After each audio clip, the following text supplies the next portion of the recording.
It is time for This Week in Location-Based Marketing. On today's packed show, is Facebook launching a location-based ad platform? And why is Google getting into fleet management? My goodness. Plus, our usual bevy of deals, acquisitions, and our resource of the week. Plus, we've got a special guest, Holger Luedorf, who is the VP of Business Development for Foursquare.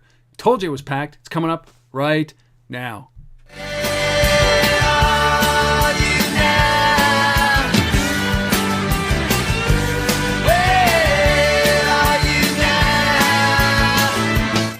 Welcome, everybody. This is episode number 83. Asif and I are doing this live. As you can see, the two of us up on the screen. It is June 24th, I believe. It's a Sunday night.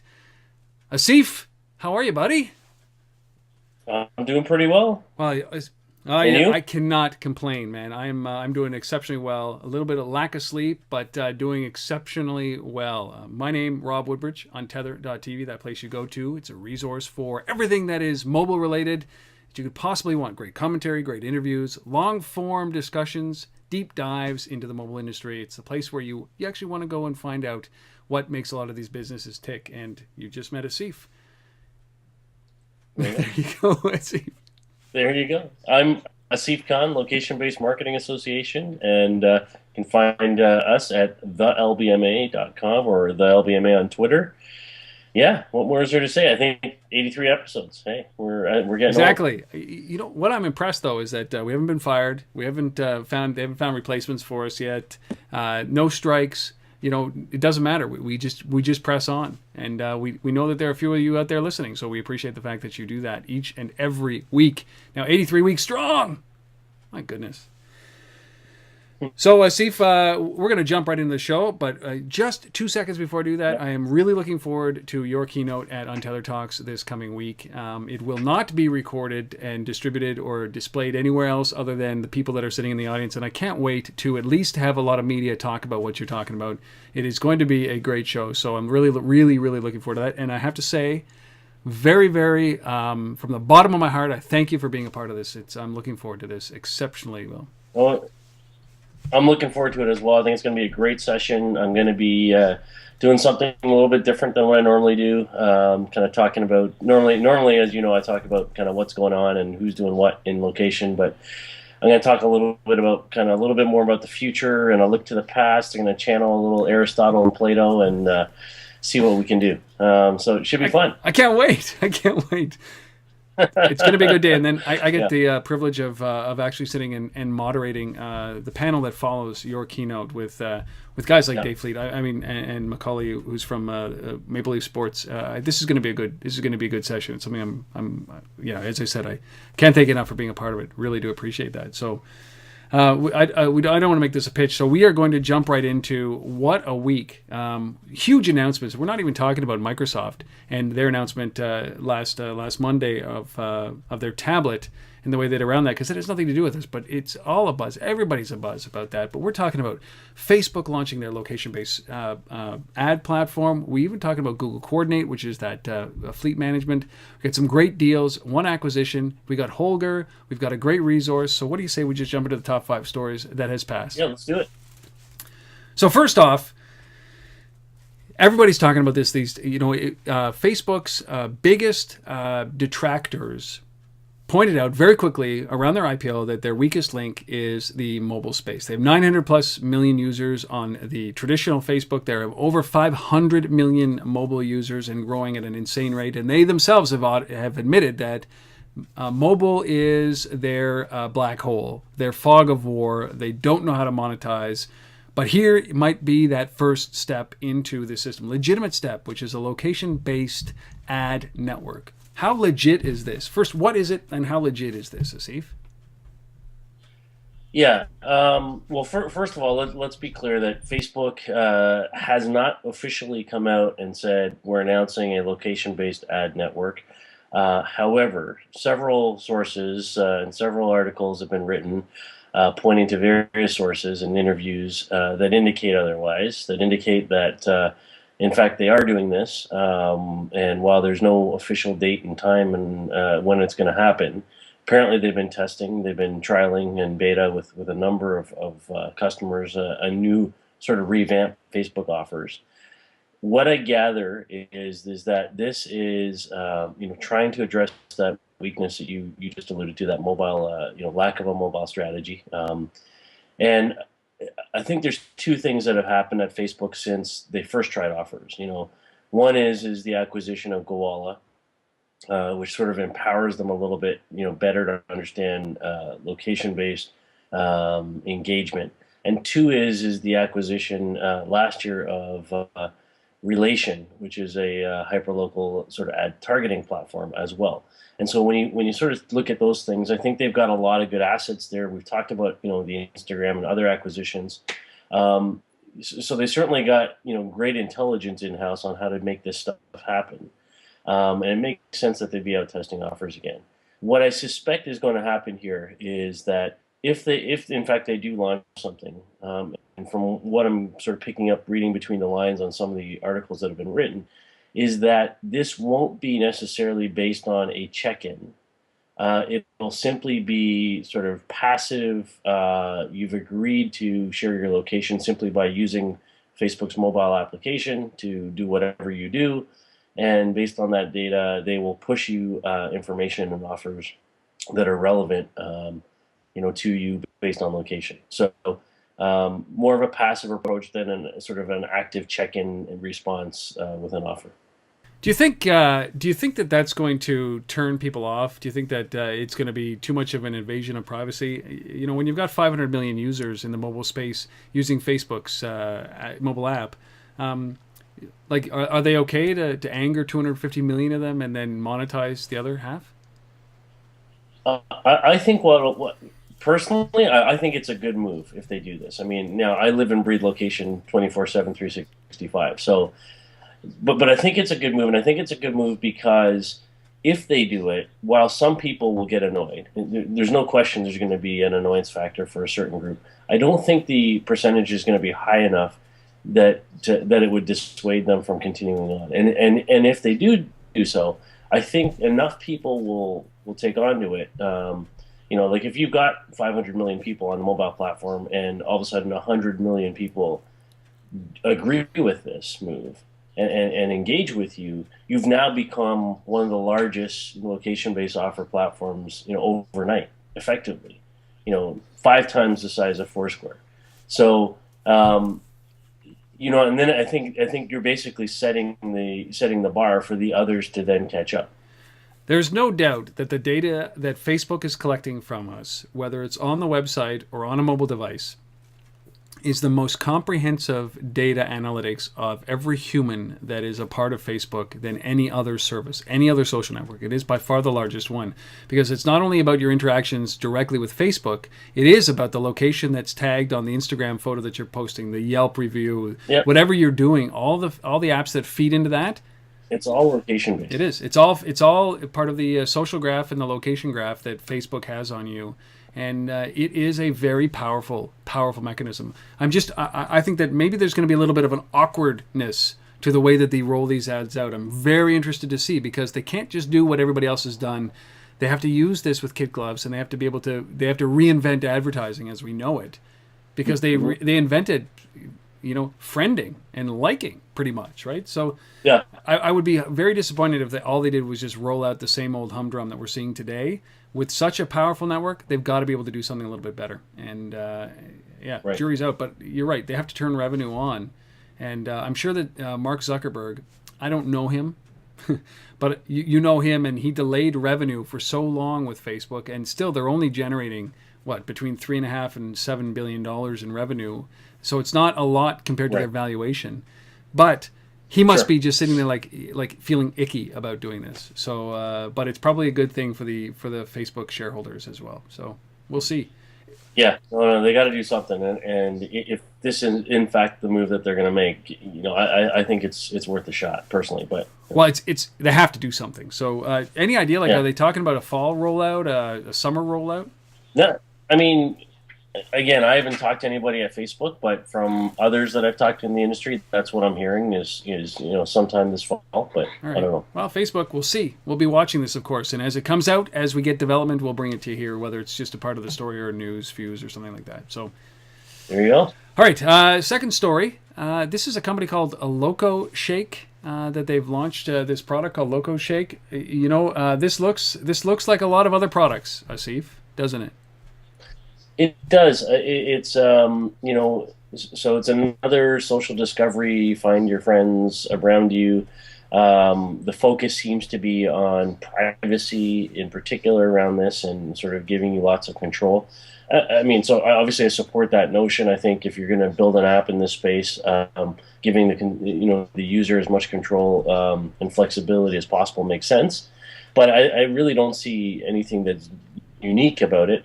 In fact, when I read this, it reminded me of Glimpse, which has been out for 3-4 years now, and sort of had very similar approach to the market.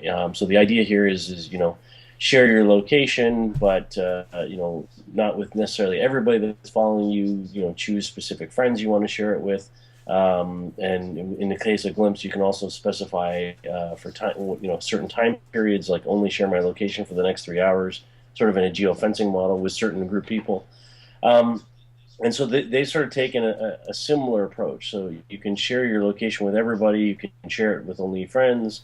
You can share your exact location or an approximate location in this case. Again, I don't see what's so different about it and how they're going to build user base. I mean, the one thing they got going in their favor is that the founder's Tom Lasseter. This is a guy who's a well-known entrepreneur, founded PeerMe back in the 90s, and has done a few other companies, other internet startups in China and Asian markets. So, so obviously, he knows what he's doing. But I'm just not seeing enough of a differentiator here, to be honest with this one.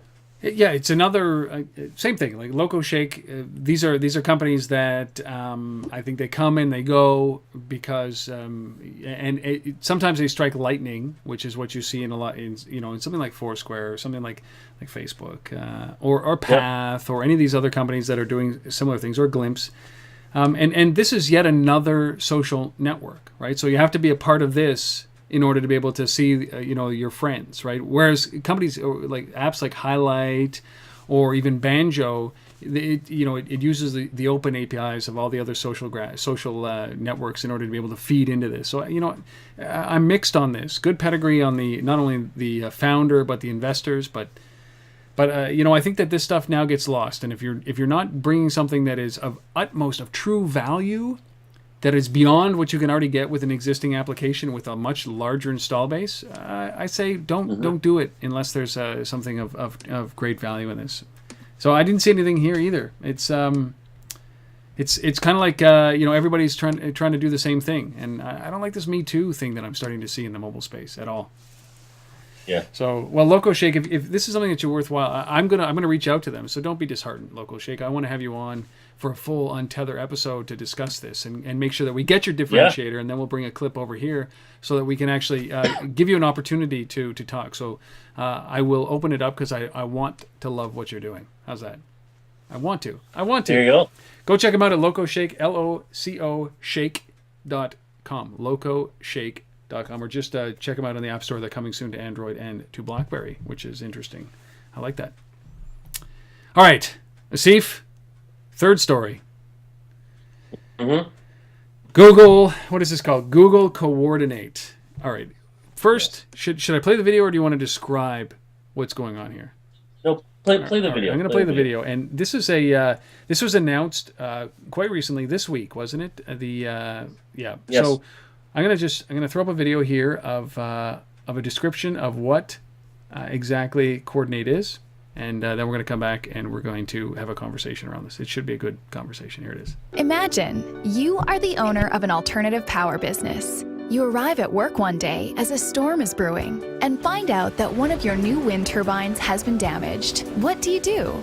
Since your operations team uses Google Maps Coordinate to visualize all workers and jobs on one map, when a problem arises, they can quickly assign jobs to the nearest available worker. And in this case, you can use Google Maps Coordinate to create a new job and assign it to Eric, the technician who's closest to the damaged turbine. Eric, in turn, uses the Google Maps Coordinate app on his phone to see and update jobs, making it easy to stay organized and stay in touch with the operations team back at home base. Eric checks into the turbine job, which lets everyone else see that the problem is being worked on. Once he's finished the repairs, Eric updates the job on his phone, and you can immediately see that the task is complete. What if another turbine goes out? You can see that Brian is the next closest technician, so you dispatch him right away. Eric sees on his phone that Brian is nearby, so he goes over to help. And since Brian is using Google Maps Coordinate too, he instantly sees that Eric is on his way. When entire teams use Google Maps Coordinate, the right people get the right assignments at the right time. More jobs get completed per day, and damaged wind turbines don't stay damaged nearly as long. Learn more about Google Maps Coordinate at maps.google.com/coordinate. All right, so that is Google Maps Coordinate. What is Google Maps Coordinate, man? Well, I mean, it's this is a business service for those that want to manage their mobile employees and workforce and fleets potentially. So I think it's less a fleet management service and more of a mobile workforce management service. The example in that video, I think, is a bit wacky. I think it's kind of out there. I actually see some good use cases for this. If you're a small business, if you're a pizza delivery company, you want to see where your people are, those kinds of things. Small businesses that can't afford the more traditional fleet or workforce management programs, this makes sense to me. And there's actually a business model around this. They actually charge for this. So, I like that aspect of it. And, when you see Google come out and say, hey, this is $15 per user per month. And it hasn't launched yet, by the way. It launches in September the 1st.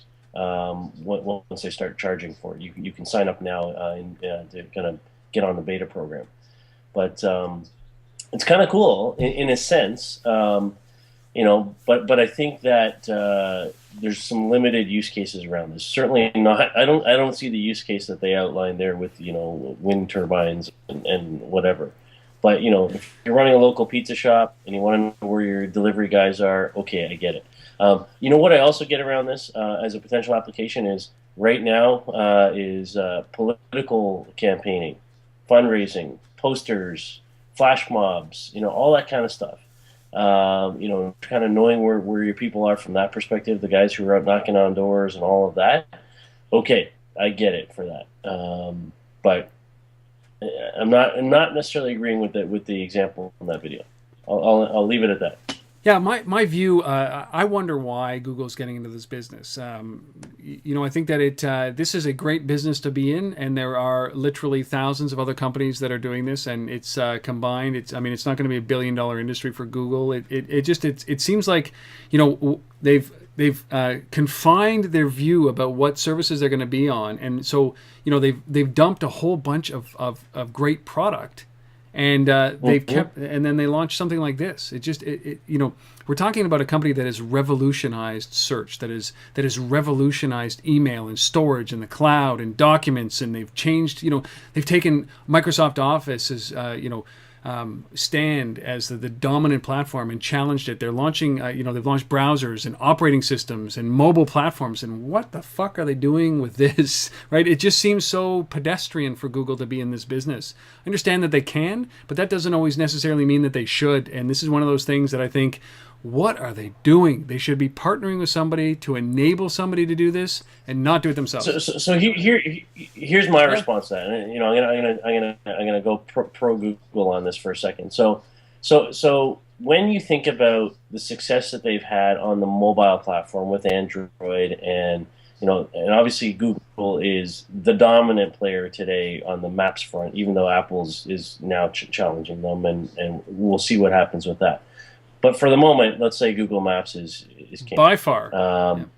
By far. And Android's doing pretty well for itself. By far, yes. So now, put yet another nail in the coffin of RIM. which has owned enterprise and business forever in this space.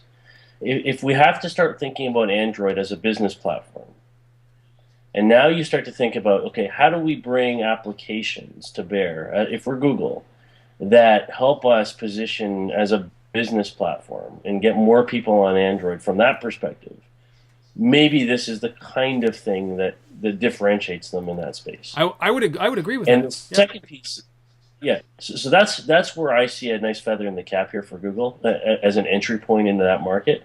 I like that there's a revenue model. I'm concerned, however, that there's a revenue model because Google doesn't do business in this way where we have to collect fees every month from somebody and manage customer service issues and all that kind of stuff. So, I question whether they're capable of doing that. But I like that there's a business model, and I like that, potentially they're trying to go after the business community, and maybe steal some more rimmed market share.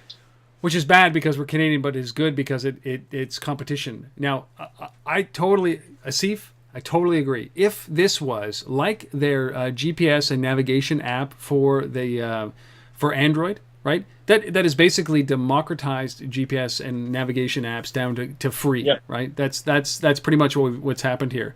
So if they included this service in Android only phones for free, in order to entice enterprise customers into buying or committing to the Android platform, bingo. That is something that Google does very well, right?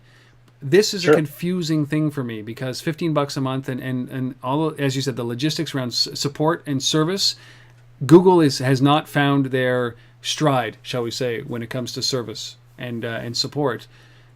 And who knows? Like I said, you can sign up now. It's free until September. Yeah. So they may, who knows? I mean, they said that there's a fee around this. Maybe there won't be, right?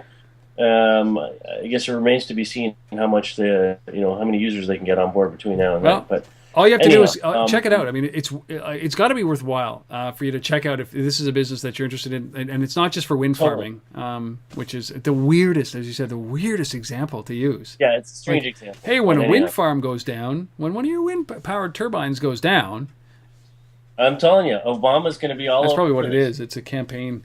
This is I'm just interested to see if this service actually makes it to the light of day. But you can go to it. Just do a search for Coordinate on Google. Just go Google Coordinate, and you will land there. And I wonder what this really is. And if it is a Google Maps play, I think it's brilliant. If it's to use Google Maps and Android to convince people to go to the Android platform, that's all for it. Because just on the Maps side is that with Apple moving away from Google Maps, Google just announced, I think it was yesterday or earlier today on Sunday, that they are reducing the licensing costs for Google Maps as a result, so they don't lose any more large customers like Apple. And so I think that they got these products and they don't know how to monetize. It's tough. Google Coordinate. Coordinate. Yeah, check it out.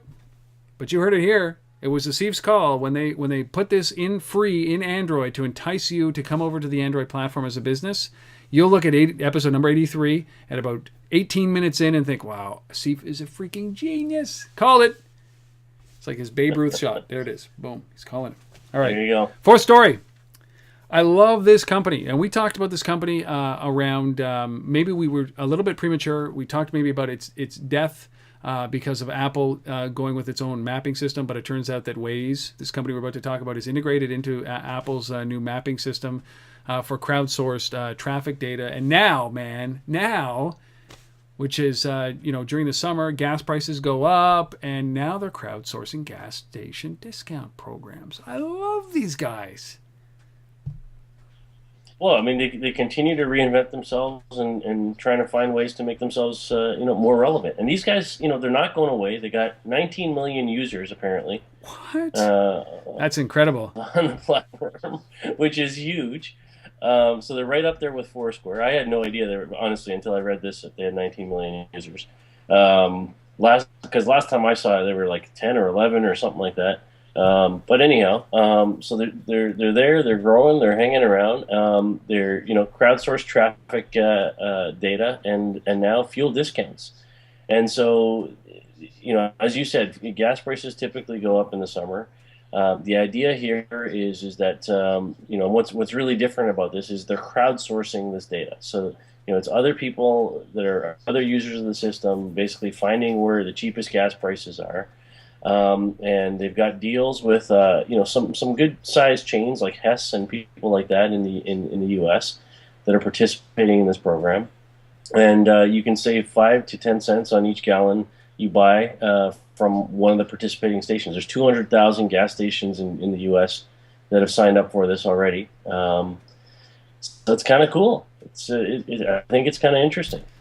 Well, I love this kind of stuff. It's the promise of crowdsourcing. It's a promise of mobile. It's a promise of a kind of a real-time mesh community around this. And there's nothing better than directions, wayfinding, traffic, and gas prices. I think that this is exceptional. Next is going to be discounts for restaurants and those kind of things. But I like this, and I like the fact that they do differentiate, and they're adding value. This is a complete value layer on top of everybody's mapping system, everybody's GPS system. Yeah. It's crowdsourced in real time, and now they've added gas. Man, I love that.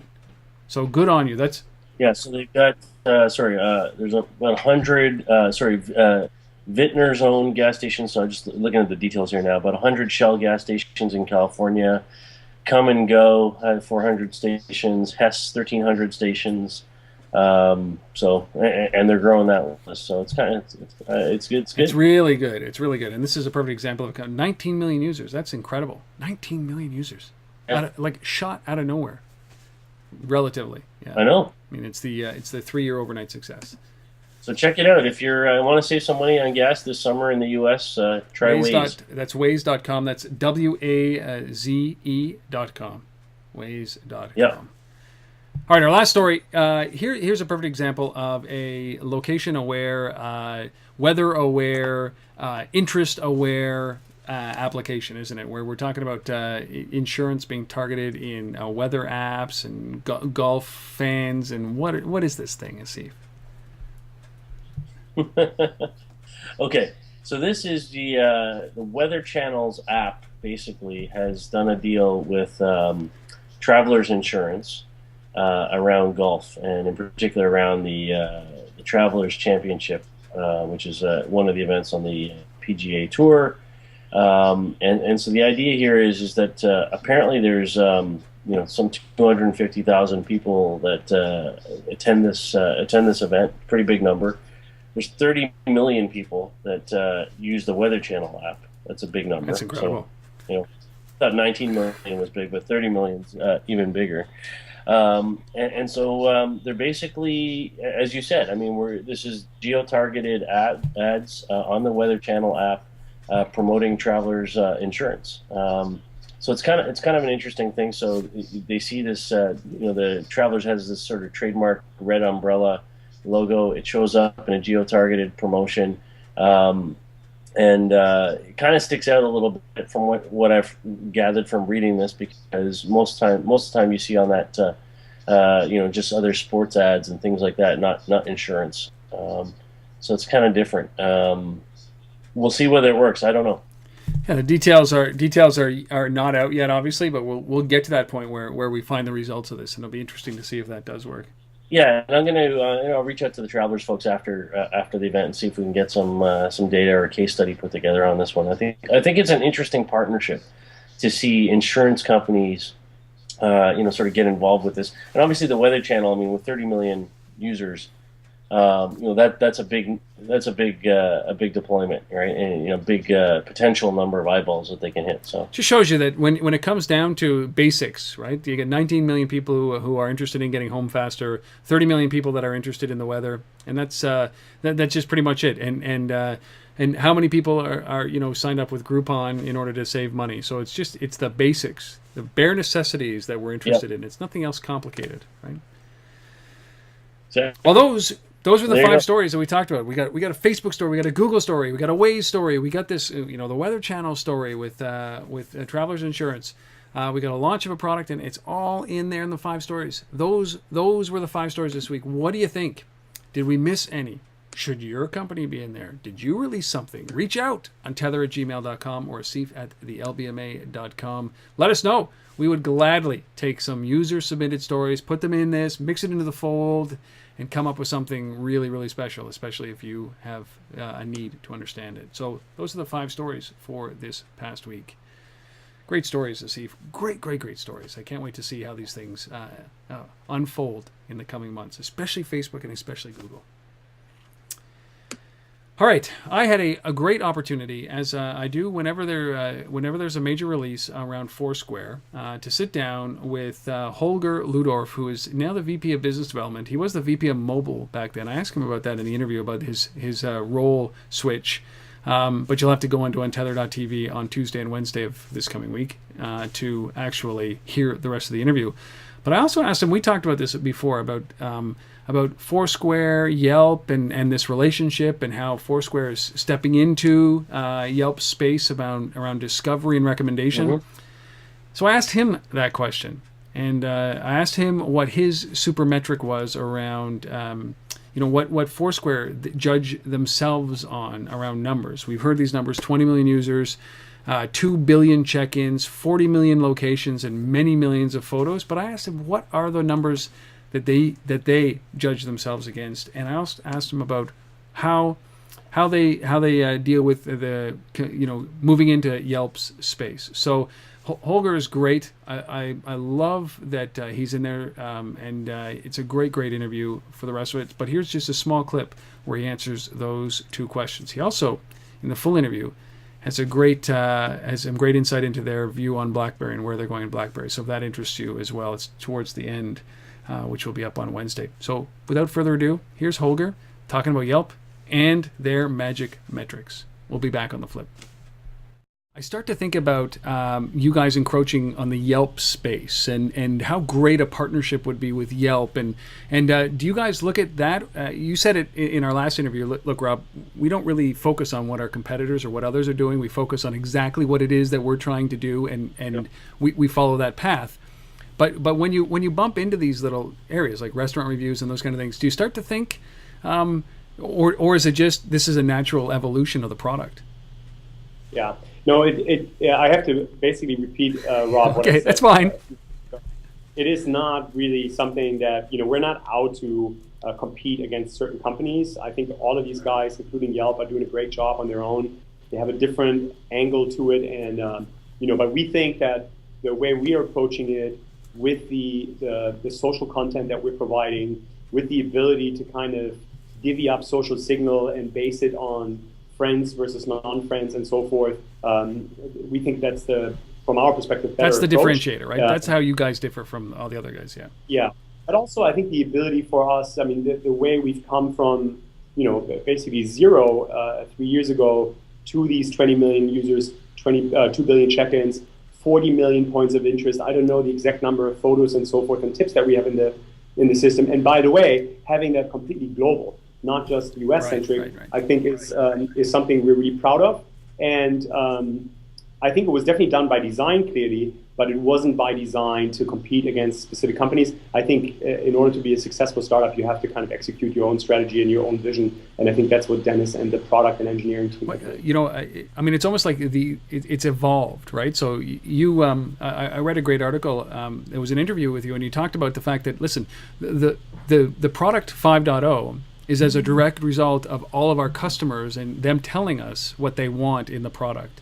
How much did you guys balance their requests with, that vision? And did it waver? Did it change the way that you went as a result of taking in feedback like that? Yeah, it's an interesting question. I think, if anything, it was pretty amazing and sometimes frustrating to see how, you can imagine everybody in the company today at Foursquare are all like very heavy users.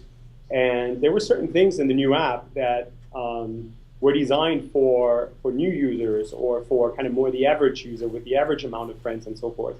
And so I think the product team has done a great job, and Dennis as well, in saying no to certain things and basically staying true to their vision and how it can add the most value to the most people. That's not always easy, right? I think it's always harder to say no to things. it's always easy to kind of like add one more bell and whistle to a certain application and one more functionality, but then very quickly you end up with a very complex and difficult application. So, one thing I think that the team did really well is keep it very simple and actually, basically tailor the application to kind of the average user instead of tailoring it to Foursquare employees who are heavy users. I've heard Eric Ries say something to the equivalent that just one more feature kills products. Like, just one more feature kills products. And obviously you guys adhere to that because, simplicity is the hardest thing to achieve. And it might seem easy, but it's very difficult. What about this? You guys have gone through this development. You've built a user base. When we start talking about these numbers, 20 million users, 2 billion check-ins, 40 million locations globally, however many of millions of photos. I've heard the statistic that a check-in with a photo, amplifies. It's like 8 times or 9 times the viewership, the number of people that actually interact with that photo than not. So it's like a social media secret as well. But all these numbers. Do they matter to you? Or are these kind of like vanity numbers? And what are the metrics that you guys are looking at when you're going deep into the data to say, okay, check mark, we've hit that, we're doing things right, we are moving the needle for this company. Do you have those metrics? Yeah, absolutely. We do have those metrics. We do think it's important, how many check-ins we've generated total and how much venue data we have and how much metadata behind the venue data, because ultimately it gives us an indication of what we can do in terms of local recommendations. For example, Explore is powered by these 2 billion check-ins, and only because we have this social signal and we know what you, Rob, or your friends in Toronto like, can we give you a recommendation for that specific sushi place, right? So they are, yes, to a degree, also vanity numbers, but ultimately they are, really what powers a lot of the power behind the Foursquare application. We're clearly monitoring this. We're trying to enhance the data when we can. We're trying to, get better signal, and I think you see some reflection of that in the application as well. And we clearly, track how, how people are using the new app versus the old app, and that's, always kind of interesting content and interesting comparison. So yes, we very much see that. But the good news is, I can't go into too much detail, but the results that we've seen so far are very, very encouraging. What can you say about Holger? Great guy, insightful guy. Interview's about 41 minutes long in total. Go and take a look at it if you're interested in this space, which you should be. Foursquare, the pioneer, the grandfather, the one who has actually withstood, 4 years of building this industry and 20 million users, 2 billion checkouts. But really appreciate Holger for doing that, and for letting us use the clip on This Week in Location-Based Marketing. Thanks, Holger, if you're watching or listening. All right, let's finish this off with our funding and acquisition space. We're going to get into our resource, wrap this up, and then get to bed or wake up. Yeah, one or the other. Whatever you're doing right now, you, the fine viewer and listener. Let's start with this Singapore company called YFind, raising a small amount of money. But, small is all relative these days. This company called YFind raises $1.5 million. What does YFind do? Asif? Well, the YFind's company we've actually talked about before. They're one of the sort of pioneers in the indoor location space, in particular running indoor GPS type solutions over Wi-Fi, which they call the YFind Positioning System, YPS. And so, yeah, this is what I like about their platform is it runs on all iPhone, Android, Windows, BlackBerry, so they support everybody. They've raised $1.5 million, led by Walden International and InnoSight Ventures. Really, this is just apparently from what I've gathered here, just more fuel into kind of continuing to evolve the platform. They're kind of focused on patents, and they've got some good customer base in the Singapore market, and potentially moving beyond that. So yeah, this is the indoor market is obviously important. These guys, just if you hit up y-find.com, which I'll put up there. There's a good demonstration video up there. You'll see it in action. It does exactly what you would think it does, which is you're in a store. It knows exactly where you should be or where you're trying to get to or what's in front of you. So YFind, y-find.com. Good for them. Yeah. Here's something interesting. I've for Untether Talks, I'm using a company called Yap for my event app. It's a third-party application that you download the Yap framework, and then in the Yap framework you subscribe to, say Untether Talks, and it has all of the event listings and everything you need. It's all done over the web. It's a very efficient way of doing it. Obviously, a company like Cvent, this is an acquisition, who bought CrowdCompass, is obviously trying to accumulate a number of these companies in the event planning and management space. For to create a global player. That's what I'm looking at. Yeah, well, it's interesting. I read one article and it described Cvent as one of the largest event management companies in the world that you've never heard of. So apparently, these guys are a big player in running events, and now they're moving hard into sort of the tools for managing and running those events, and mobile in particular. They raised $136 million last year, and now they're spending some of that money. So apparently last week they went out and did their first acquisition of a company called Seed Labs for $4.2 million. Did that, an Austin-based company, and now this week they bought CrowdCompass for $10 million. So which is based in Portland, and this is they're. CrowdCompass is, it's an app developer, sort of suite of tools, mobile apps for running events, as you said. So conferences, trade shows. So they're going hard after that sort of B2B event space, and providing the tools for guys like you that are running events. Yes, and I said I'm using Yap, which is another service, and this is a company that I found. It's still in beta, but they let me in because I'm running Untether Talks, and we're a really good test for them. And the pricing of it right now is good because it's in beta. But pricing is always going to be important for apps or for events, because as anybody who's run events, Asif, and you know this for sure, that you don't have $100,000 to put down on an app at the end of the day. No. So.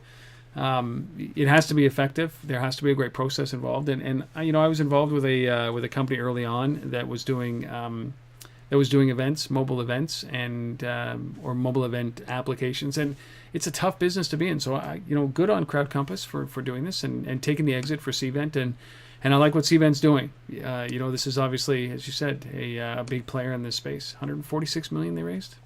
Start spending it. Yeah. Well, the app's another one. So if you're interested in... Yeah, these guys, the CrowdCompass guys, I like them because, they've got lots of experience in building... I mean, they come out of the sort of building custom apps for different events, right? And apparently they built over 400 different apps or something like that. I'm just scrolling through right now, and it's... They've done apps for E-Trade, for Intuit, for their conferences, Mercedes, all kinds of people, so, yeah. Well, if you're interested, cvent.com or crowdcompass.com if there's of any interest to you. And, you might want to start putting your hand up if you're an event something. Might want to start directing some emails towards Cvent. Just saying, they got some money to spend. Looks like they're starting to buy companies. All right, our last funding news story is a company called Todacell raising a small amount of money, $2 million, but it brings their total raise to about $4.5 million. Talk about Todacell. Yeah, so this is a mobile ad player platform, if you want to call it that. So $2 million in new funding from a company called AfterDocs, which is a group I've not heard of, but I certainly know where they come from. So apparently this is a group of investors that used to be part of Amdocs. So that's why, hence AfterDocs. Tricky. I guess. Anyhow, so as you said, this $2 million in new funding, bringing it to 4.35. This company is generating some good cash. So apparently, their Todacell is doing about $400 million in revenue every month, up from 400,000 in revenue every month, up from 100,000. per month last year. So they're certainly grown their base. They hired Mark Lehman as the new CEO. So 400% growth ain't bad year over year, I'd say. And so this is some good fuel in the tank. And they're going to expand their offices, their footprint. So they're based in London, but I guess they're going to go international and go bigger as well. So hey, there you go. And there's certainly a lot going on in this space. So they compete with companies called Mogreet, which raised $4 million for mobile video in April, and also a company called Adelphic, which also raised $2 million recently. So they're just trying to keep pace. Yeah, this doesn't surprise me at all. I mean, there's they're targeting that fact that there is such an incredible amount of excess ad inventory right now, and such a demand in the mobile space that these guys need to be around, but it seems like such a small amount, but this is an ecosystem that is evolving, and there's still going to be some large players that come out of this, and I always wonder, the same thing with what happened with Cvent, is that this is just going to be kind of one day, this company is going to look over here and say, okay, well, together we could take over the world. And these small incremental investments will get them there, but I think that at some point, we're watching the birth of the next great ad networks that are coming up from this. And again, if there's one thing that I learned it from Holger in the interview from Foursquare, where he talked about their monetization strategy, and I look at Facebook's monetization strategy, and I think about the display advertisement as a revenue model, and even our views. This is where we totally agree on that this is not the future of this platform, and I think, well, what's the longevity of a company like this? So they're gonna explode, they're gonna make a lot of money, right, and then it's just gonna start to decline precipitously, like the banner ad advertisement, when there's only going to be a few players left making a crap load of money, and one of them happens to be Google, right? So it's a tough market, but I like it. I like these guys that are innovative and nipping at the heels of the incumbents. So that's that's Todacell, TODACELL.com if you're interested. Todacell, raising $2 million. That's it. 3 stories, 2 fundings, 1 acquisition, all in a week. If we missed anything that you think that should be there, if your company was funded or you were bought and you want to brag, reach out, untether@gmail.com or asif@the LBMA, and we will take the bragging. We will take it, and we will put it right here. You got it. We're proud of people that say yes to exits or yes to funding. So please, as long as it's smart funding. Our last piece. This is, I don't think that this is something of a surprise, but yet somebody, again, did a big, a big study on this and came to the conclusion that, hey, you know what? Mobile search will fuel call-based ads. Huh. Here you go. Wait. So this is a study that was released this past week, and sort of part of the mobile local media event that was happening or will happen in San Francisco from BIA Kelsey. And these guys are huge players. BIA Kelsey, big players in the sort of local search, local listing world. Run lots of great events in this space, and we partner with them on a few of them as well at the LBMA. But yeah, so they came out with this report that said businesses spent $132.8 billion last year in the U.S. on local advertising, and they spent $68.4 billion of that specifically to drive telephone leads. So this is the relation. Sort of exploring that relationship between local advertising driving phone call leads or click to calls in the case of mobile. And I guess the stuff that's really interesting about it is that when you look at the data and drill down a bit further around call conversion from local search on desktop, when you're searching on a desktop, 7% of the searches result in a phone call, but when you're searching from a mobile device, it's 57%. Right? It's huge. 57% of the time when I generate a local search on my mobile device, that creates a phone call to a local But business. that shouldn't surprise us because It doesn't, but the numbers are well, huge. it's a huge right? discrepancy in between the two. And find is different from search, right? So search is what I do at my desktop. I'm doing my research. But when I'm out and I'm around and I've got my device in my hand, I'm looking for something. I'm trying to find something, and that's the difference. And the conversion rate should be much higher if they're doing their job properly. 57% is incredible versus 7%, though. Yeah. The power of mobile.